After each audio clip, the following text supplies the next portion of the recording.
Everyone, মই ধৌৰী জিলাৰ ছোৱালী। তো মই আজি আপোনালোকক ক'ম মানে ডিব্ৰুগড়টো যে আছে এই নামটো কেনেকৈ হ'ল, মানে এই জিলাখনৰ নামটো কেনেকৈ হ'ল।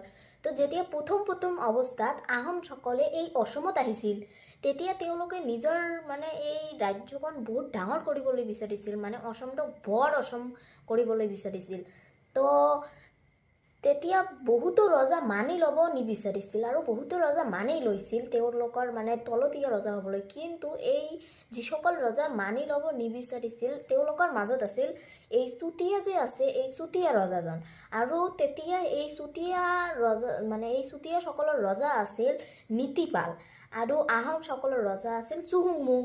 তো তেওঁলোকৰ মাজত মানে বহুত ডাঙৰ এটা যুদ্ধ লাগিছিল, কেইবাবাৰো লাগিছিল। আৰু এই যুদ্ধটো হৈছিল মানে ডিব্ৰু নৈৰ পাৰত।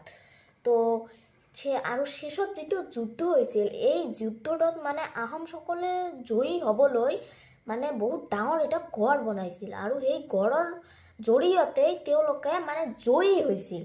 তো এই ডিব্ৰু নৈৰ পাৰত হৈছিল, মানে এই ডিব্ৰু আৰু এই গড়টো যে বনাইছিল তেওঁলোকে এই গড়টোৰ বাবে জয়ী হৈছিল। এই ডিব্ৰু আৰু এই মানে গড়ৰ পৰাই ডিব্ৰুগড় হৈছিল আৰু এই ডিব্ৰুগড়ৰ পৰাই মানে এই ডিব্ৰুগড় জিলাখন হৈছিল। ধন্যবাদ। জয় অসম।